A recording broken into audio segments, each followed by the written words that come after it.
Fiddler. And I'm trying to get back to Alex's page so we can see questions and see ourselves. Shout out to Simon. We've hopefully fixed the issue where, you know, it's the reverse, where you see the reverse, because we're not doing a selfie camera now. So that's why we actually got to see ourselves on this screen. Wow. Congratulations. Thank you. Now, how do you get to the live thing? Anyways, I think you just click the link. Click the link. Okay. Yeah, the link you've been sharing, right? Well, that's the romantic evening of music. This is it. This is it. Okay. What a trip. Should I turn it down? Yeah, turn it down. Okay, so hey, but can we make it bigger? I'm sorry to be so difficult. Okay. Let's see, once it settles down and you can see me sit. You see me sit? Justine. Hi, Justine. Welcome. Welcome to Live at Home with a Fiddler. We're still working on a theme song, so, you know, all suggestions welcome. Yeah, today we're going to start with talking to you guys. Yeah. So please say hi. Ray Elliott just joined. I'm going to scoot forward a little bit. Okay. Say hi. We want to know what you guys are up to. David Ross is here. Sweet. Good to be here again. Hi. Welcome back to the 4th episode. Can you believe it's already been 4? 4 episodes and repeat customers. And repeat. Bill Thomas is back. Welcome. Hi, Bill. Welcome, everybody. Whew, man, we are just flying by the seat of our pants sometimes. But we have so much that we've collectively discussed in regards to what we'd like to share with everybody over the course of this series. And today, well, we're going to be doing a little bit of a few different things. I'm going to be interviewing Alex. But we're also going to be talking about creative expression on violin covers. How you can take it from the standard melody to something more fun, spicy, you know, playing outside the box. So Alex is going to give you guys some insight into some fun things that you can do to change it up a little bit, you know. Dynamics, distortion, arpeggios, tremolos, just playing around, improv, a little bit of everything. So if you have any questions, please feel free to throw them out right now before we get started, and then, of course, as we go. Johnny Stats joined. Welcome, Johnny. I love it. It does the little green, like, it's very, very cool. Johnny, what's his last name? Stats? I know Johnny Ray Watts. Well, Like now backwards. we know Johnny Stats. Okay, so this is a little awkward because we're seeing ourselves on the screen delayed, but... It's in case we say a naughty word. Yeah, we can... It says there are 25 people here right now, so that's cool. It's only announced, like, a handful. I'm not sure why. Carlos Gonzalez says, hi, Alex. So, do you guys have any questions before we get started? I mean, we've already gotten started, but... Anything at all. We're here, and hopefully we can kill some time with some questions, because last week we went like over an hour. Although I was pretty surprised when you told me that last week. It was yeah, it was a very quick hour. It was a very quick hour. Quickly. I hope it felt that way for you guys too. So yeah, how many fiddlers do we have here listening right now? We got 30 people. How many fiddlers out there? Raise your hand, send a wave if you're a violinist. And if not, you're just as welcome, because we love all of our friends, and there's plenty to be gained from just hanging out and learning something from this guy. Oh, well, yeah. But I think most of these people are here just to see your face. Oh. And that's why I'm here. This guy. I keep looking here. This guy. That's very sweet. Anything I can do to help. Oh, you know? Johnny, we have a question from Johnny and from David. I'll read Johnny's first. It says, what kind of violin do you play? Wow, good question. I know most violinists are very much in tune with what kind of violin they're playing. I'm not. I'm just happy to have a violin at all, and it's a block of wood with 4 strings on it, and serves the purpose quite nicely. I believe this particular fiddle was made in China, and I really don't know much more about it than that. That's the crazy thing. You know, there's all this speculation, like, what kind of violin do you need, and how much should you spend, and really when it comes down to it, if you have the chops, you have the chops, and you can make just about anything. Just about anything. This fiddle began as the trophy for the National Fiddling Championship in Winfield, Kansas. There are a few different national championships. One of them is in Winfield, Kansas, and they give you a bunch of money and a fiddle. So this was the trophy from 2005, and then this fiddle that you played last week. This is the blonde fiddle, which was the trophy from the same competition, Winfield, Kansas, in 1999. Which makes me sound really old all of a sudden. Hey, I'm pretty sure everyone here listening has been alive since at least 1999. This one was made by Sam Ray Compton Jr. and is only just one of a handful of violins that are like this. This is a blonde fiddle, so I know Alison Krauss was a winner of the same competition, and she owns a blonde Sam Ray Compton Jr. fiddle, and Mark O'Connor also ended up with one of these, although he's not quite sure what happened to it.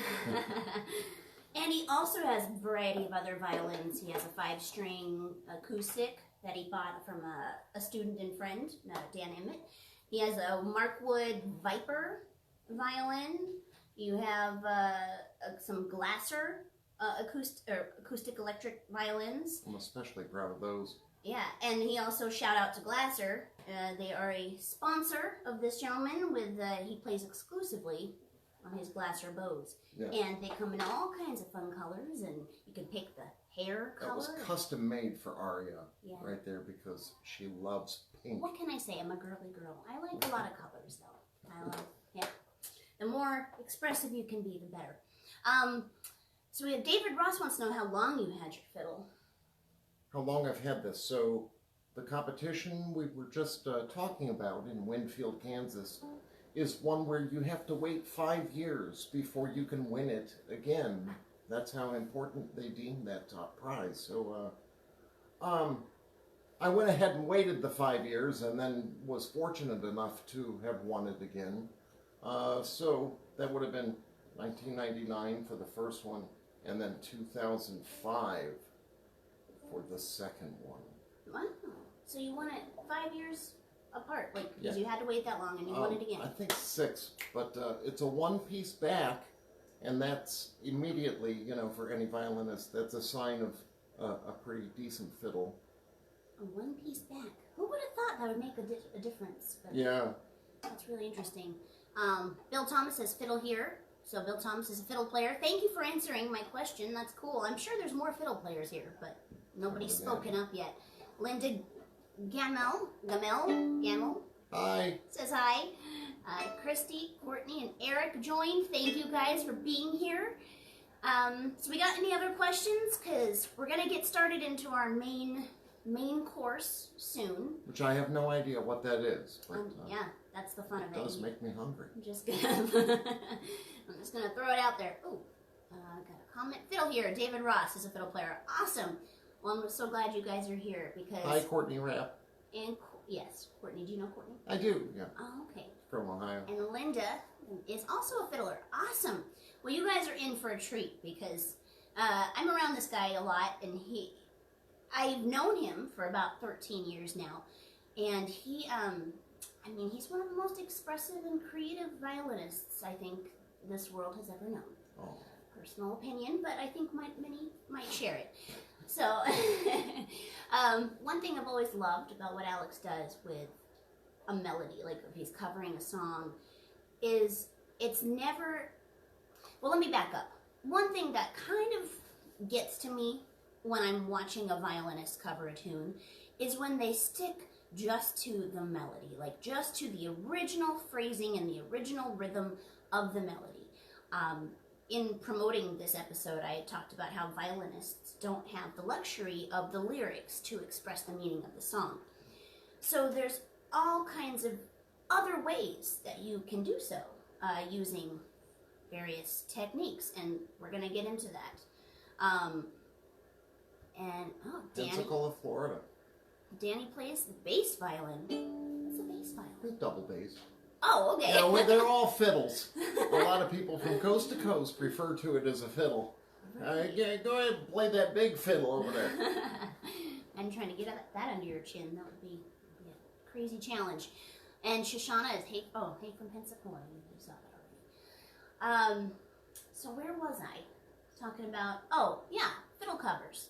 And how a lot of people play the melody, and there's nothing wrong with that. They usually have a background track and they're playing the melody, but it's just kind of, there's something missing. It can get a little stale. It can get a little stale. And again, not to put anyone down, but we haven't mentioned their names. We haven't. But in general. Nor will we. David Garrett. But what is fun about what he does is he adds so many different elements that maybe you haven't thought of, or maybe you're like afraid to enter into the equation. Don't be frightened, little chicken. Exactly. And just to show you, because I would call myself a novice to intermediate violinist. I've started a long time ago, like when I was in my teens. But it's been so hit and miss that basically this last 2 years that I've been hanging around Alex, it's kind of like starting over for me. Like, I knew how to hold the bow and I knew how to, hold the violin, and I knew a few things. But Michael Kraft is here, yay! And hey, Bernie. Mike. Bernie, awesome. Awesome, thank you. Welcome back, you guys. So the last 2 years, I'm going to be the example of the average person. So when Alex leads us through some exercises, some, trying some different things, I'm going to be here to show you that, it's okay. You don't have to be Alex DePue to be able to have fun. Right? Right. Okay. So what are some of the dynamics that... Well, first of all, what we're going to also be doing is talking about his solo from the piece Hotel California. Anybody else familiar with that little-known song from that little-known one-hit wonder, the Eagles? One-hit wonder. Nancy Fernelius, hello! We Hi, love you, Nancy. welcome. And Patty Beers, hello. So we're going to be talking about his solo. I chose this piece from the Hotel California. It's a medley he does of 3 70s pieces. He goes from Underground Whispers is the name of that album. Yes. Oh, and Renee Jones Oxum joined. Welcome. Yay. That's one we recorded with Miguel de Hoyos on the guitar. So it's kind of this classical flamenco guitar and the twisted, warped American fiddle on top of it. And it's called the 70s medley. On YouTube, we refer to it as Stairway to California. And in between there, the middle tune is, Dust in the Wind. Dust in the Wind. So it's Stairway to Heaven, Dust in the Wind, and then Hotel California. Oh, I love all those hearts floating up. How cute. Yay, thank you guys. Keep those coming. They make me feel really good. Now I chose this piece. I chose because I'm the producer here, and he's the star, the entertainer. Because what he does with it it's really fun. It takes you on a journey. You're not just reminded of the song, the melody. He adds his own punch. And so we're going to talk about some of the reasons why that happens. It's electric punch. Electric punch. Nice. Now, should we start with playing? Oh, Kevin shared the stream. Thank you, Kevin. How do you share a stream? That's so cool. I don't know. How do you do that? Everybody share the stream right now. Do it. Do it. Paul Matthews is so happy to see you again, and we are happy to see you. Thank you. And Pam Chernesky. Yeah, Hope's mom is on board. That's maybe even Hope herself, who is doing a fabulous job as my student, showing up each week prepared and ready to rock. Indeed. Kudos. Indeed. Wow, this is fun. So yeah, share the stream if you guys can do it, because we're about to get in here. But we wanted to start this first 10 minutes just kind of easing in Yeah. But don't go anywhere. And we're open for any questions still. And throughout the course of the entire session today, we're very interested in any questions that you might have at any step along the way. So feel free, fire away. Wow! Look at all those reactions. That's so cool. I wish you guys could see this. I've only seen this one other time, and it was on Rhonda Vincent's phone. And she went live from Nashville. Really? What is happening? Who's doing all that? That's amazing. Hi, you fine purveyors of the arts. Hi, Michael Kraft. It's very classy. Purveyors of the arts. We played together for an extended period of time in Atlantic City, New Jersey, Yeah. where the weak are killed and eaten. I always wonder where these angry faces come from. Somebody's just over there like going... And Nancy started a watch party. Oh, that's so sweet. cool, you guys. Thank you. So should we play a little bit of the Hotel California? The track? The track. Sure. I mean, you guys are probably familiar with this. You know, welcome to the Hotel California. Such a lovely place. Such a lovely face, right? Anyways, it's not about me singing. Matt Golston also joined. Hey, Matt. Welcome back.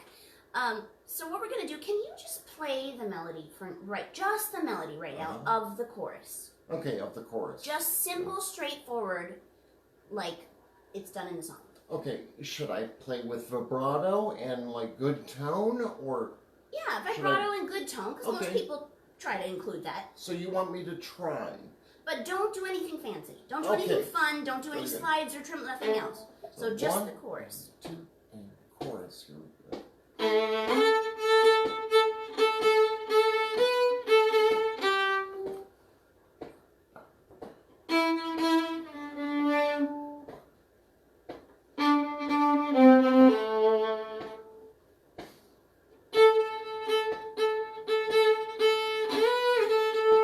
Sorry.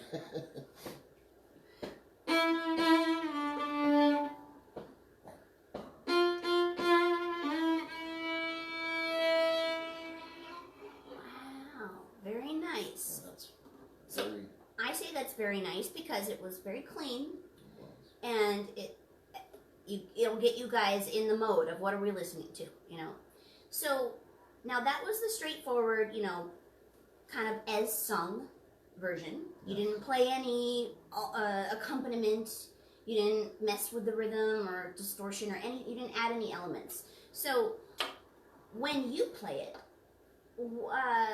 let's add one thing this time. I'm going to play the chorus again, but add, I don't know, it's up to you. Add something a little different. It's a little different. Well, it's already different in as much as I'm pretty sure every single time we play this chorus together as the duo we are, with Miguel, it's up an octave. So, and I also play it in thirds, so and then we go ahead and throw that guitar. That's a very famous little guitar lick that everybody pretty much sings along with. It's so popular. So we include it, but we include it as a pizzicato line. So it's like, by the way, back to the melody.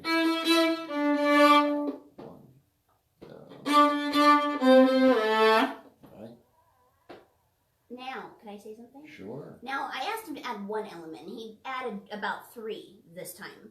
You added the thirds. Yes. I saw some ghost strokes in there, which previous viewers might remember we talked about. Da da da da. Right? Am I right? Return customers. Yes, you will remember that from episode 1 or episode 2.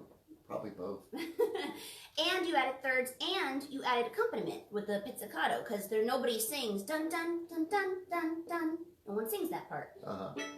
So we have a couple new people. Robert, welcome Dana, welcome Timothy, and welcome Joy. And thank you for sharing the stream, yes. Renee. Thank you for that. Yes, thank you. This is so cool. We have 37 people on right now. It's almost like a record. I'm not sure. All at once. So can you talk a little bit about what you just, what you just did? We went over it again. The thirds, the pizzicato. Yeah. Up an octave, and in thirds, hi, Tim Freeman. Wow, he's the drummer from the Dave Wells record, La Casa Grande. Oh, wow. Yeah. Hi, Tim. He is a groovy cat. Hello, Mark. Welcome. Up an octave, and with ghost strokes.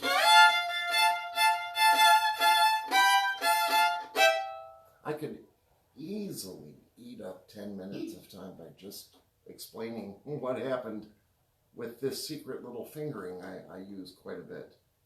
You could do that. You could do that. See, one of the things we're trying to figure out is how to take the wealth of knowledge that Alex has and to boil it down into bite-sized pieces.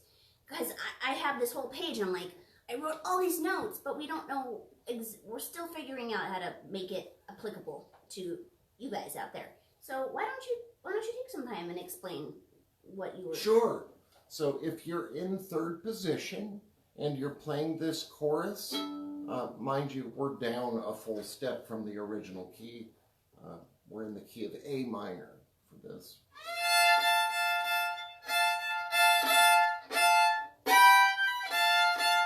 In order to accomplish the last double stop of the melody line here and continue the thirds, instead of shifting down, which is the immediate answer for most violinists, that's an awful lot of work. And after 40 years playing the violin, I'll take any shortcut I can find just to keep the endurance for the night. You know, 2 sets of this stuff is, as Zachary describes it, he says it's heroic to stand there and play like we do for 2 45-minute sets. But anyway, the reason is because I take little shortcuts like this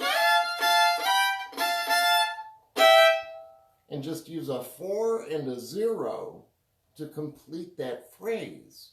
No shifting necessary. 4 and a 0.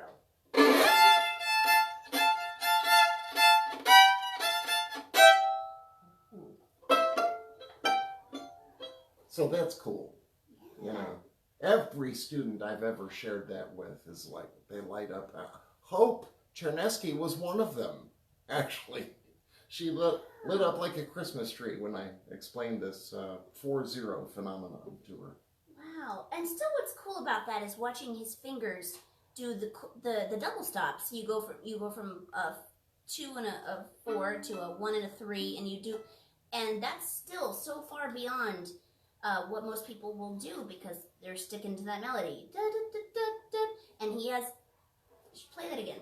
Sure. And play it close to the camera so they can see your fingers.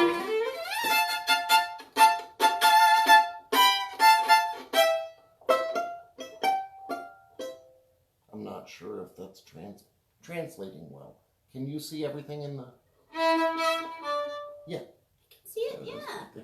If you slow it down or you pause it later on, you can kind of get an idea of what he's doing there. I just realized how odd it does come off using my middle finger for the pizzicato. And why do I feel like we should talk about that. Why do you use the middle finger? It's the longest finger. Yeah. It's the one closest to those strings. So it's like, I mean, you can't put the bow away and pick up your bow. All right. So this is the only free one. This one kind of has a job. These all have jobs. Yeah, and you can find exactly where we are here in third position with an F natural from your third finger. Third finger. On the A string. Oh. All right, so you're there.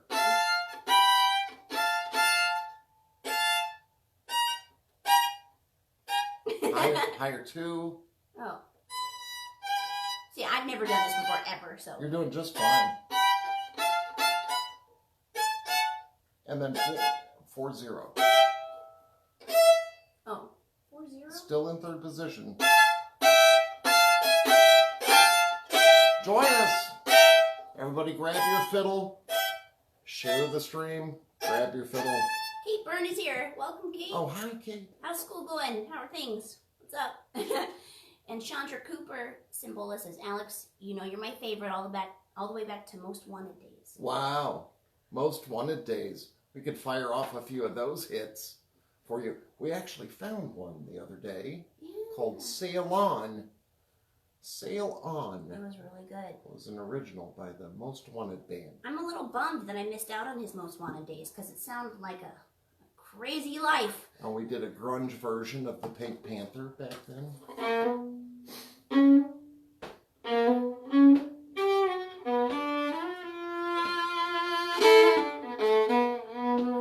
And on this topic, you know, this is a great little melody to show you some of the tricks that I do employ for a melody like this. It's very popular melody, you know, Henry Mancini, and this.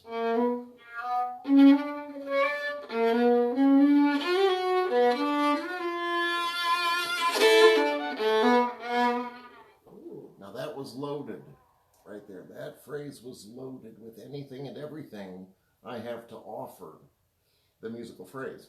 Can you describe what you did there? I did a manual version of delay, the delay effect. Oh, instead of spending $150 for a pedal that I would simply tap with my foot, I'll do it manually. Right.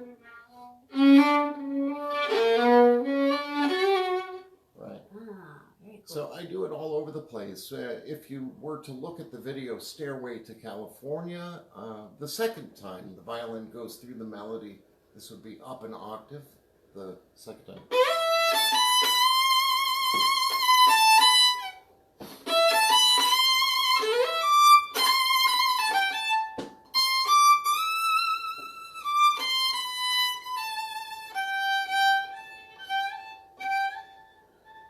The second time through the second time, I go.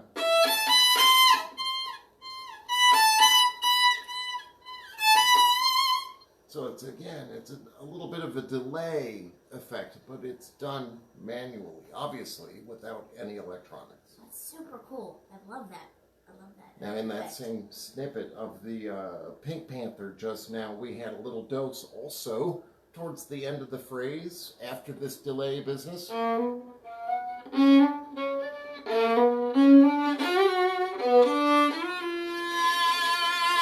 A little distortion right there on that F natural, because that F natural is outside the box. It's one of the reasons that makes that particular melody so compelling. You know, that there are little dissonant moments, ones that build up, what do you say, tension. They build up the tension and then resolve the tension in such a way as to leave you very satisfied with the results. So I think I play that with a 1. So there's your tension and your resolution there, resolves. That is one of my favorite. Well, first of all, I want to do a shout out real quick to Simon, who's back again. Hey, I think he's Shimmy. been at every episode, so thank you, Simon. And Erica Hall, prevalent, welcome. Hi, Erica. And David. You dear soul. Oh, really awesome. And if Alex says that, well, it must be true. Yes, making it speak. Well, I want to make sure we haven't missed anybody. Timothy Freeman, hi. Danny McGee says, yes, making it speak. So you're making that violin speak. And that's one thing I've always thought about him, is there's something different about him. It's like he's talking through his violin, and it tells such a story. And that example was really great. The distortion is one of the most fun things, and it probably is fairly not easy, but to implement. Like, it's all in the bow, and it's all in relation to how close you are to the bridge, right? That's exactly right. So if you wanted to add distortion to your own cover of whatever it is that you're doing, I can't hardly wait to hear what's about to happen. I'm not telling you. I'm going to follow your example right now. I can't wait. How to get there. Well, what note are we going to do? I don't know how to do it. Can you tell us how to do the distortion? It's like you said, it's all in the bow. And so you want to control the stick in such a way that you can scrape, literally scrape, along the bridge. You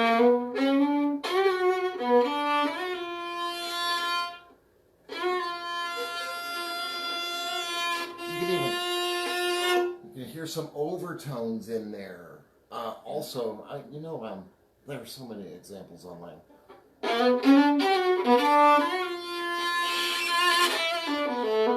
That was a good one too.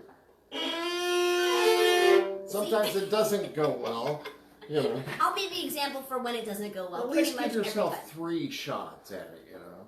Let's go.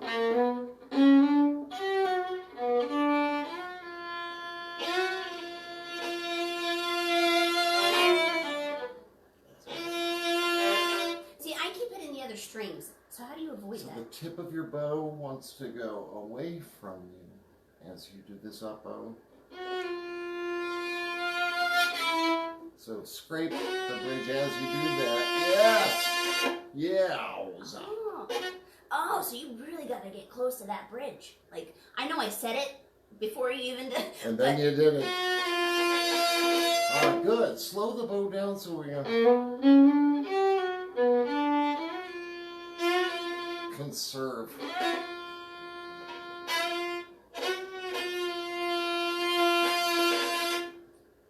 And that's why she's playing the Bach double already. So it really is. I mean, that's fun. If you guys are out there and you have a fiddle in your hands, give this a try, because I've actually never done that before. It was awesome. Michael Kraft says we have to project such a great chemistry together. Oh.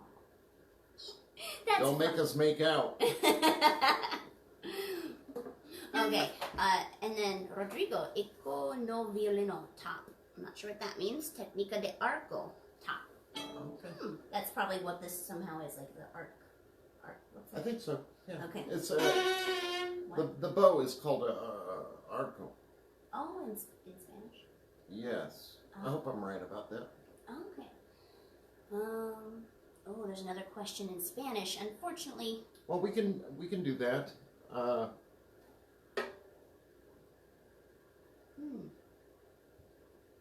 ¿Cuánto? Wow. I thought I could do that. ¿Cuánto maíz afinado es mejor para fazer o efeito? We might have to look up the translation, but we will get to you, Rodrigo. We'll try our best. Hi, Anita. Anita Ralph. Wow. I get excited. I'm starting to get excited seeing these names come and go. It's fabulous.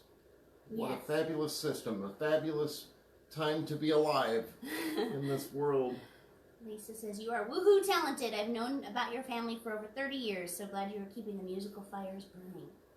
Indeed he is. And their fires are only getting bigger. So, wow, I can't believe we spent that much time on the one element. Look you how guys... cute you are. No. Holding your blonde fiddle.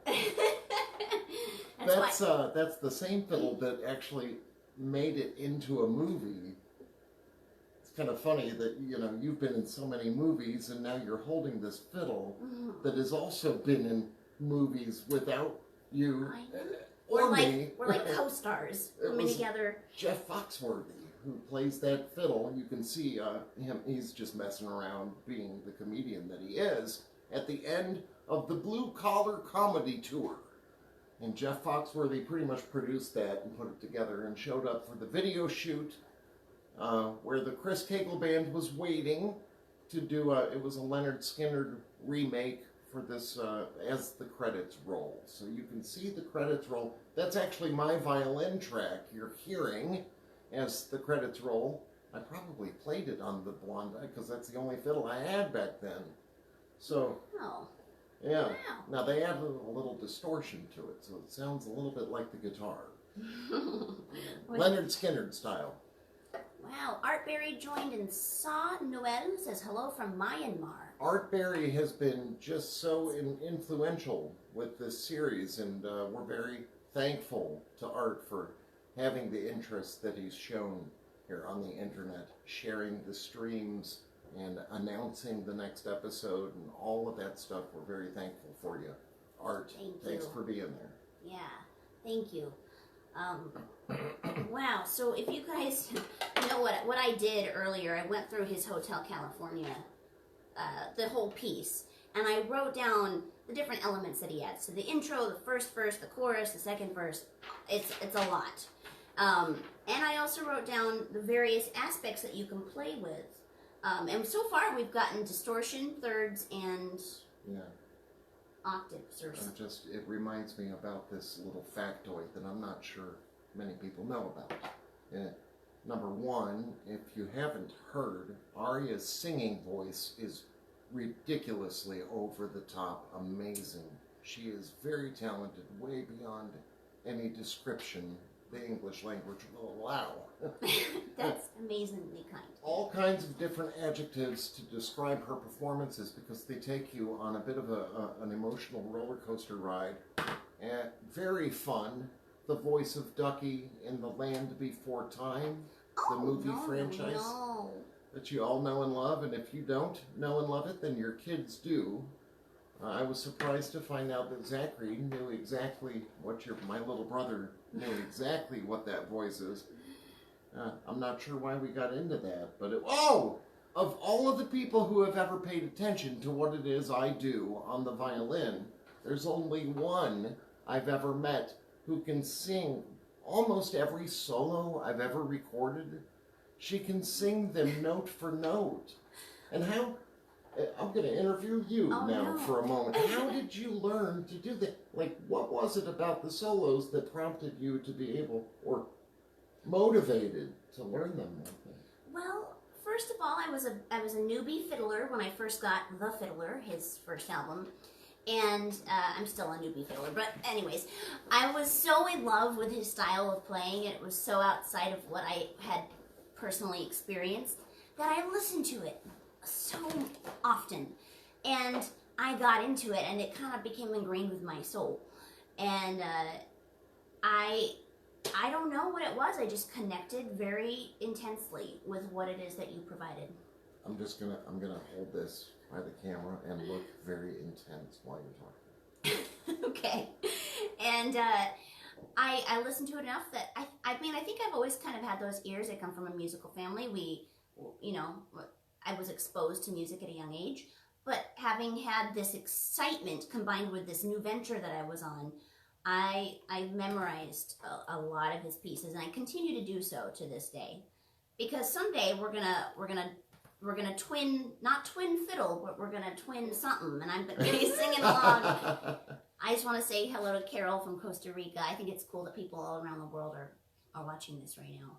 Like, we have Myanmar, Costa Rica, all around the country. I don't know where Rodrigo is from, but I'm holding up the album that she's talking about, which is indeed called The Fiddler. It went through an album cover redesign in the year, I can even tell you what year, that's rare, 2001. Would have been yes. Really? If you had the original version, it was just a close-up of my face with, it was a headshot. I don't think I had that one. And there was no fiddle in it. It's interesting. Yeah, well, maybe someday, maybe in a new episode, or next episode, or an episode, we can talk about how I sing along to some of your solos. I want to know more about that, because it really tripped me out. She was singing along with my violin while I was practicing one day, knowing almost before I knew what I was about to play. I was tripped out. I would do it right now, but I don't want to, like, embarrass myself, or it's one of those things where when you're not thinking about it, it comes to you, and you can I can go into that space, but when I'm, in front of people. But these are some of the things that I wrote down for how the techniques that you implement to play outside the box, to give your song fire, personality, whatever you call it. There's rhythm, there's dynamics, there's distortion, there's arpeggios around what's happening, tremolos, which is all a bow technique. There's playing with the melody. There's adding harmony notes like you did with the thirds in there. Ghost strokes, which kind of, to me, even though you can't hear that extra, it adds a driving rhythm that is not there otherwise. One thing I love that you do, I haven't heard a lot of amateur people do it, but is when you come up to a new phrase and you do like a ascending scale up to that note. Yeah. Okay. That's fun. You can add stuff in between the melody notes that most people don't do. If you have the chops. Yeah. And if you were trained classically, more than likely you've got the chops. So sometimes it's just the matter of being willing enough to employ them. For sure, you've practiced your scales. And if you're only going 2 octaves here,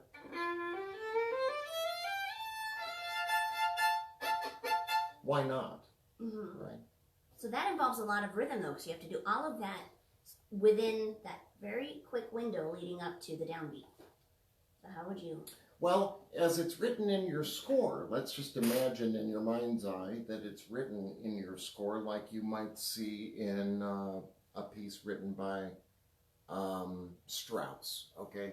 So a Strauss waltz that leads up to the downbeat before da da da da da would look.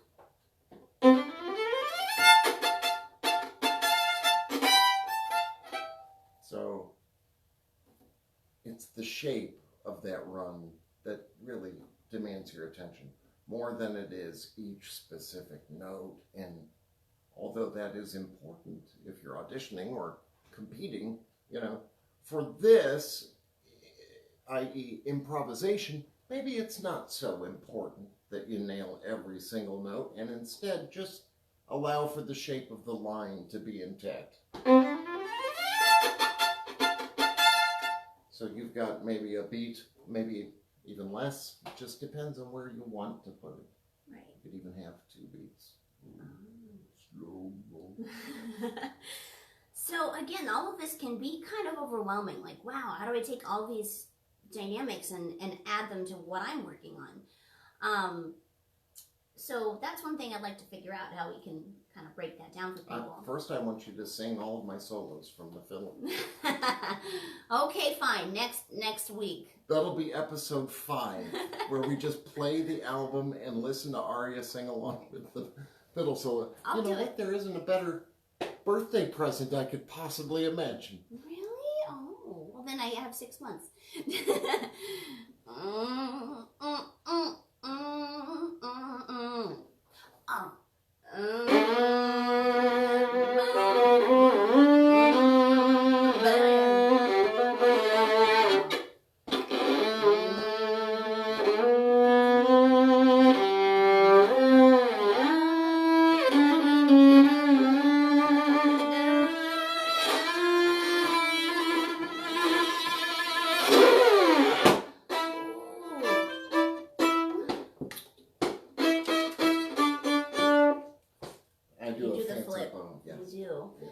Now that was cool. Can you talk about this thing that you did? That wasn't it. Sure. Can you talk about that?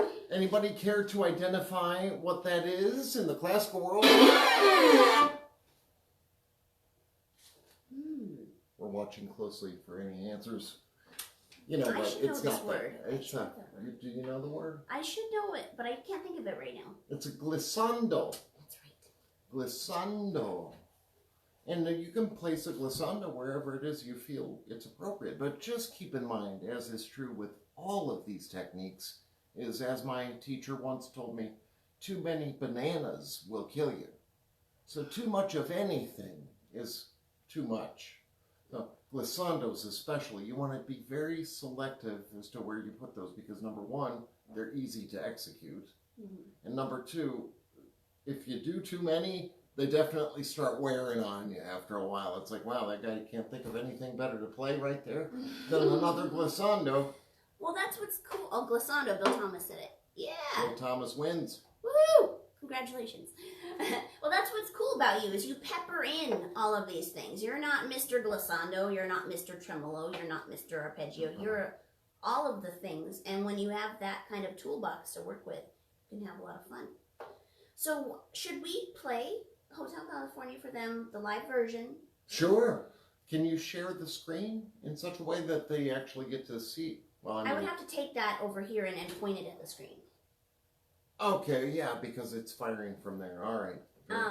So we're going to do this, and you guys probably know the original, and I want you to just think about some of the dynamics that Alex is adding to his performance, whether it's back phrasing, is he stretching it out, is he adding a different rhythm than exists in the original piece? Is he adding a fill in between the lyrics? Is he doing the glissando or a scale? Like, we'll start listening for those things. So we're gonna pull it up here right now. And I know I looked up like about 5 different violinist versions of this earlier, and again, most of them pretty much played the melody, and and again, nothing wrong with that. But these are some fun ways you can spice it up. And if you haven't heard Miguel and Alex's version of Hotel California, then you're in for a treat. Okay, so before you push that button, though, if we have the live feed still shooting back at us, and we're in the same signal path, then we're going to hear, we're going to hear the after effects of the track as it's playing, which means you have to close that window with the live feed. Let's just do that. And then we'll turn the volume up, and we won't know what we look like, and that's fine. That's fine. Yeah. Are you good? I'm good. Now I'm going to take this. Are we just going to play it for them while they're watching this? You pick. You're the producer. I was going to take the camera and point it towards the. Yeah. But actually, with this way, you can play along. I think that'd be fun because you know what you do. You know what it is. I do, yeah. So we'll do this. We'll play it, and if you want to play along, and I'll shout out some things. I'll be like, all right, this is what he's doing right now. Blah! I mean, whatever it is. It's a plan. Okay. It's a plan, but it's got to be nice and loud. Is it up? So this is a live performance from 2013 with Miguel and Alex. It's called Stairway to California on YouTube. But this starts right at, I queued it up right to the Hotel California. Let me make sure I'm out of tune with the same gusto I'm out of tune on the track.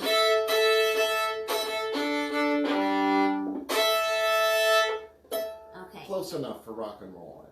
Start listening for, the pizzicato. That's a fun one. There's so much stuff you can add. Our volume is there. Maybe there's a little more headroom here. There is, so. Okay, so we can play with that. Let's see. Yeah. It's about to start right on the da-ba-ba-ba-ba-ba. So, play along if you want. You got it.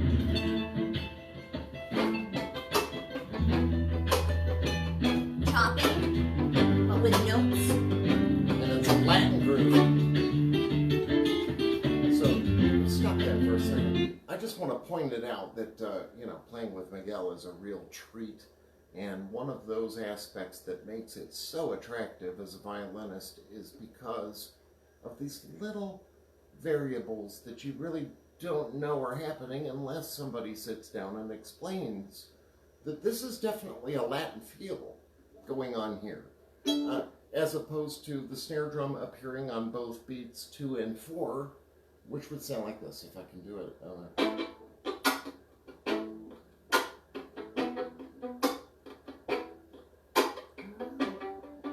Which is fun, of course. That's like rock and roll halftime groove. This, the way we do it, is definitely a Latin thing because the first snare hit is anticipated. So we've got it on the subdivided zone.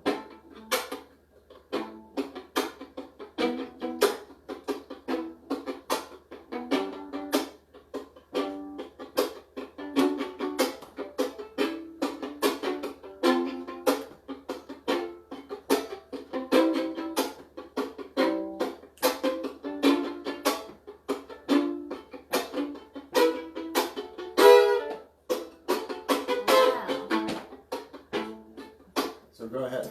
Now I'm getting all warmed up. That's cool. I didn't even know that. Like versus the standard 2 and 4 thing, like you said. So I'm here for you. So how do you break that down? Like for somebody who might want to try that. 1 and up. 1 and up. 3 and 4 and 1 and up. 4 and 1 and up. Now we've only gotten about 4 seconds into the song at this point, but one of your things that you're pretty well known for is your chopping, your melodic, you do Take On Me, you do a lot of stuff that includes chopping but with notes sounded. It's not just the crunch, it's definitely premeditated every single time I employ that technique. And here, it's premeditated to the point of being very meticulous with your bowings. Can you break it down just up to the point of that and? Sure. Like how to do that? It's very easy. It's just the way you bow it. If you just replace what would normally come naturally as a down bow with an up bow, that allows you to misplace your snare drum or intentionally anticipate your snare drum. So one and to me immediately shouts down, up, down. Down, up, chop.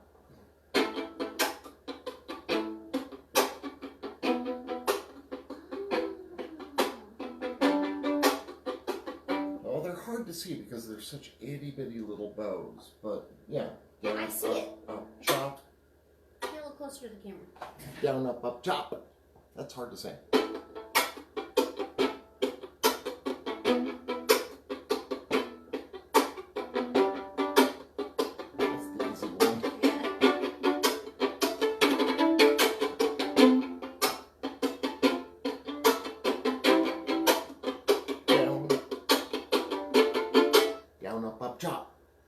Try it. That's pretty cool, but even I'm intimidated by adding all of those together. Like you playing them, those notes and that rhythm. So is there a way that you can break down that down, up, chop, just even on open strings? Like how can somebody start that process? Like, and you just did it. Okay. And you at home, when you're experimenting with, you can add just different. You can kind of play around with it. Or try different chords. It's really good. Really? Yeah. So, well, you know, it's usually how it goes the first time, and then like the next 7 times I can't do it. And then you go to do it on purpose, right? Yeah. Okay, so we're about, like I said, about 4 seconds into Hotel California. We got some chopping down, some melodic chopping, some interesting rhythms, down, up, some bowing. I mean, gosh, right out the gate, Alex. Let's see what happens now. So look, I'm so glad. This technically the singer. This was 60 pounds ago. If you guys look it up on Stairway to California on YouTube, you'll see what he's talking about. Okay, so we haven't even gotten to the lyrics or the melody yet. So ready? You still want me to play along?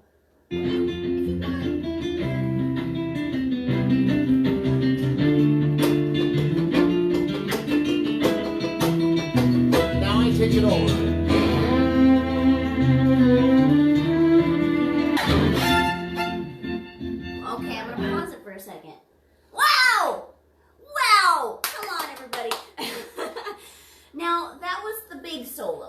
Where you get to kind of go. I mean, the rest of it continues on, and Miguel has a solo, and you support him.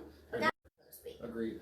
And so, how can you even begin to describe like what you all do to that? I mean, there's so much in there, you know. Yeah.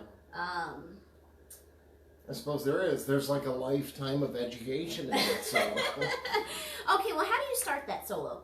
Can you just start it really quick? Like I started on the sharp 4 just to get everybody's attention. So right out of the gate, you're talking about the tritone. We know it's the sharp 4 because we're going to count up from A, which is 1. It's our first scale degree. We're in the key of A minor. So we've got 1, 2, 3, 4. Sharp the 4. And you have what?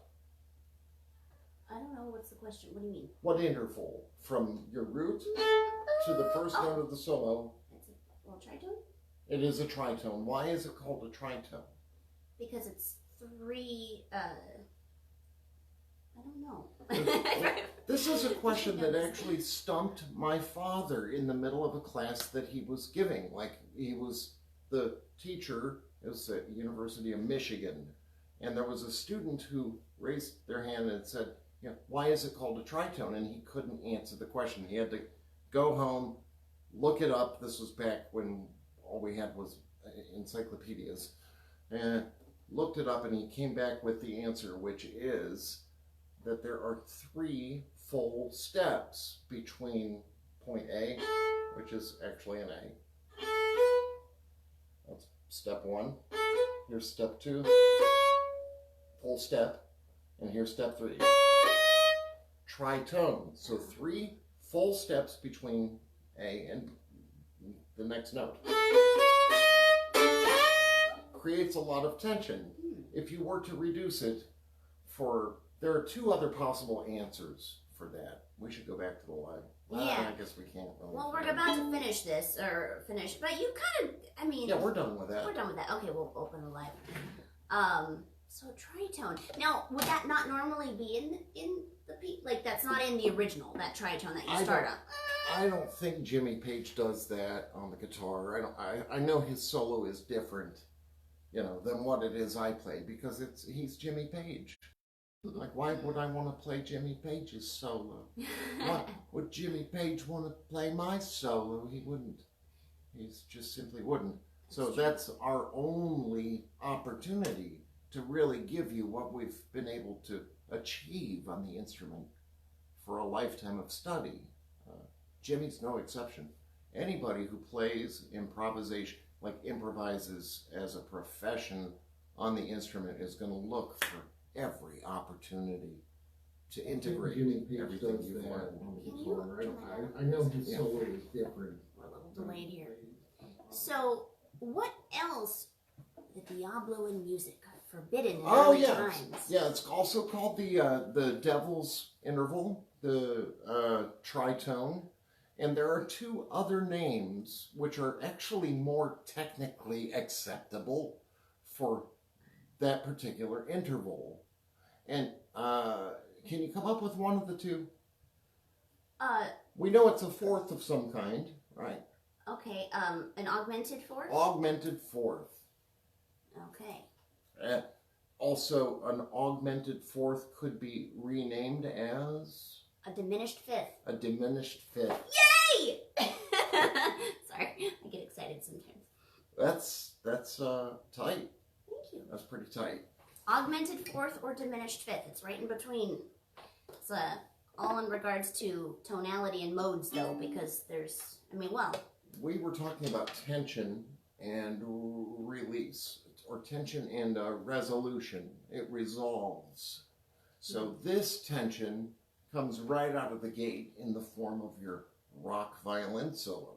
And whenever you push that fourth up a half step to an augmented fourth, so I'm just going to stay there,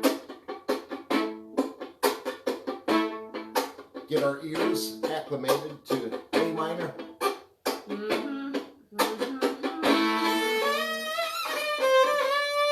Does that not, it's scary, isn't it? Yeah. It's a little scary. It's jarring, like it grabs you right away.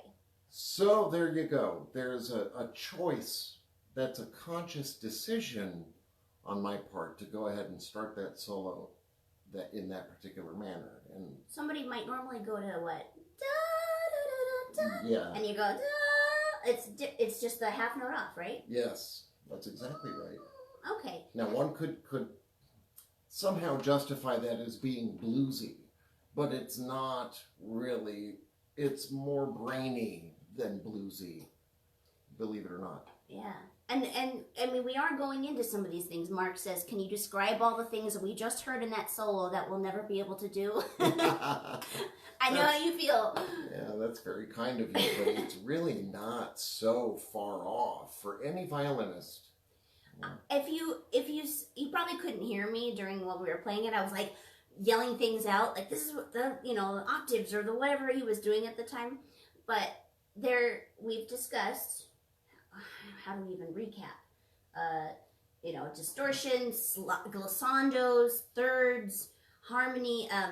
There's tremolo at the end, and that's cool because that's in a way you can spice up a melody without really having to do anything crazy with your left hand. And we really have covered that was the reason we sat down here today. Mm-hmm. And there are a couple things I want to say right now while we're still live.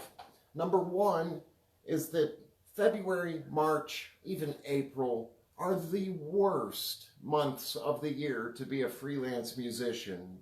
We're going to give you a link to donate to our cause. Our cause is charitable, and it really is. We have the LLC set up in such a way that if you gave freely in need of a tax write-off of some kind, you're able to do that through the Fiddler LLC. We're going to leave you some links through which you can tip us monetarily to help us get through this month and maybe even the next month.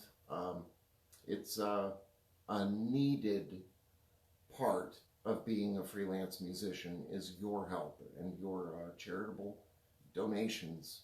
Absolutely. So please, especially if you found this particular session to be beneficial in any way towards your own playing or your own musicianship, please feel free to give us a little tip. Let us know who you are.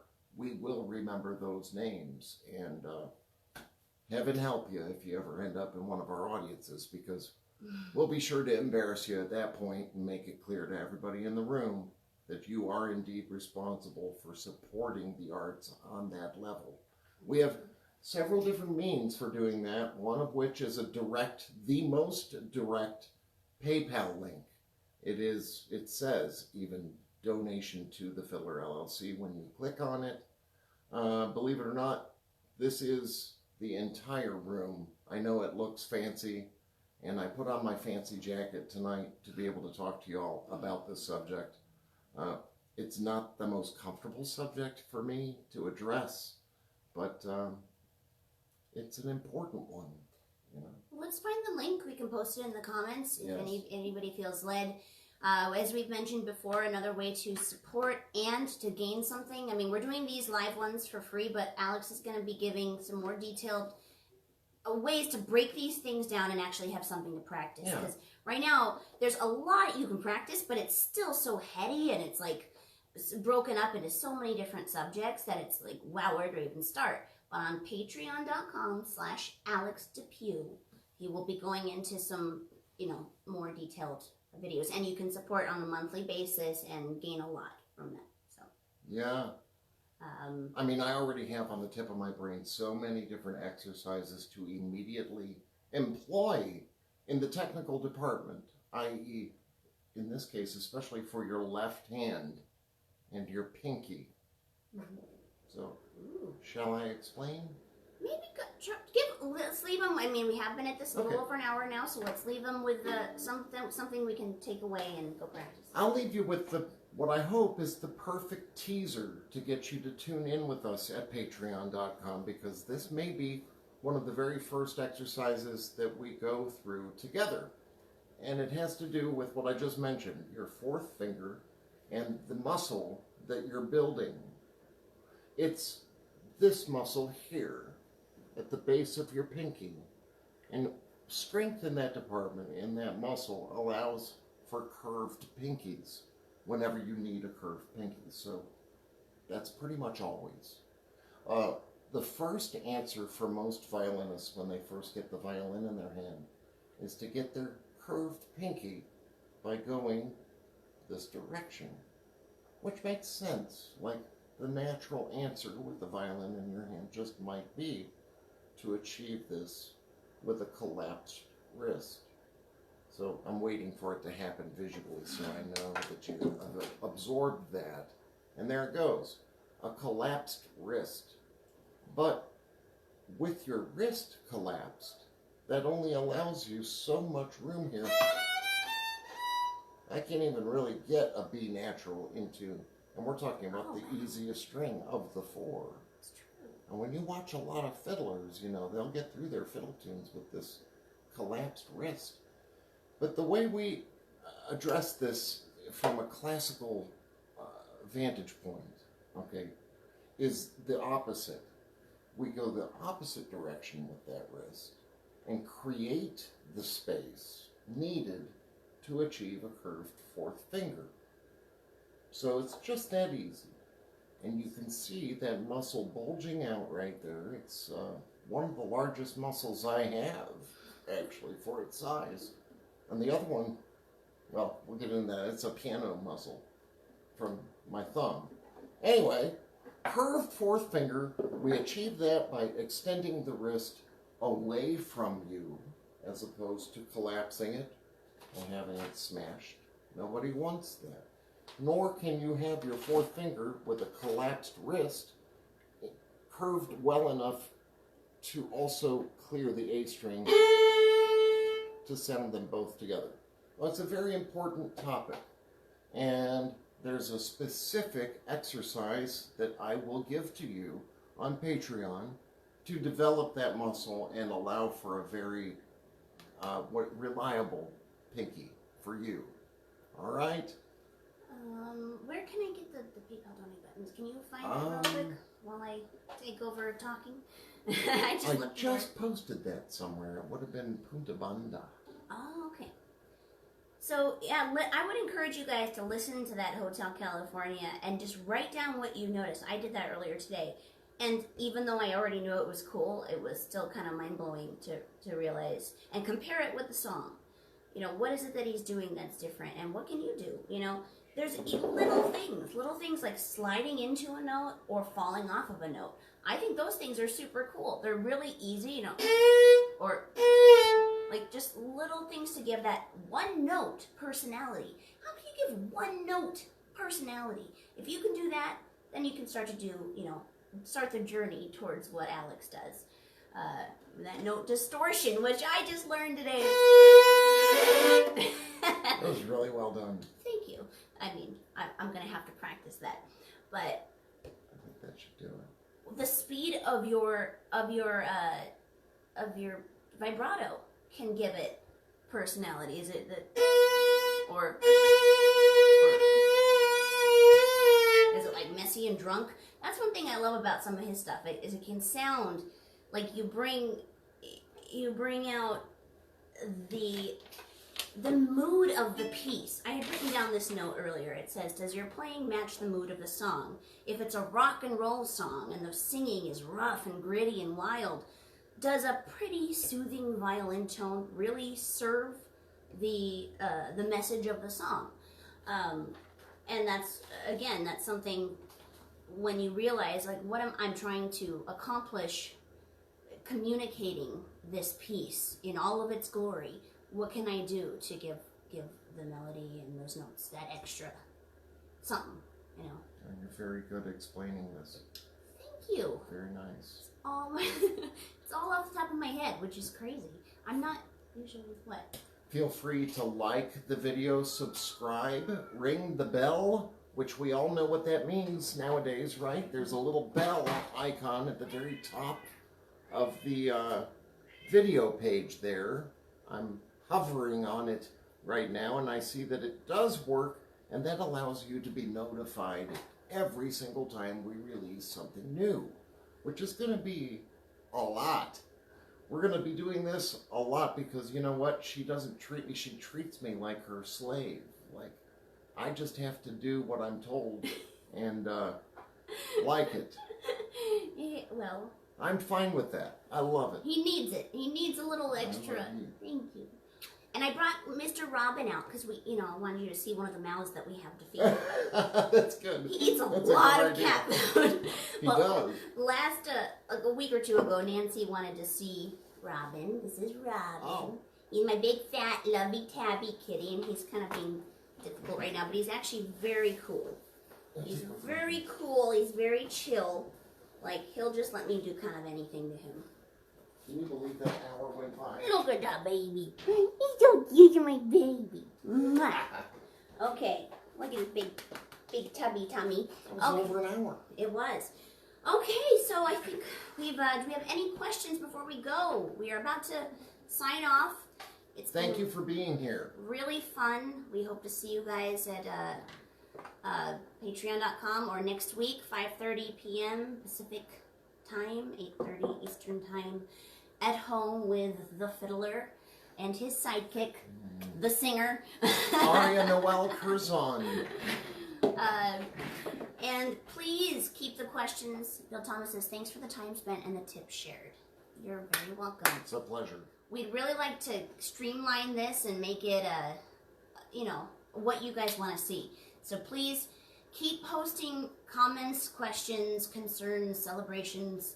Tell us what you're out there working on, and maybe we'll get to talk about some of those topics in the future. Linda Gamel says, thank you. You're welcome, Linda. Thank you, Linda. And, till next time, please, Mark's Mark says, beautiful presentation. Thank you, Mark. Thank you, Mark. Absolutely. We're very happy to be here. This is a lot of fun, and we could go all night, but we're going to stop so that this is watchable and nobody has to sit down for 7 hours, you know. Maybe we will go all night some night, you know?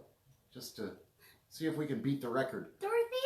Hi, Dorothea. Thank you again, Dorothea. Thank you, We love you. Dorothea. She's a sweetheart. A wonderful, wonderful soul. Beautiful student.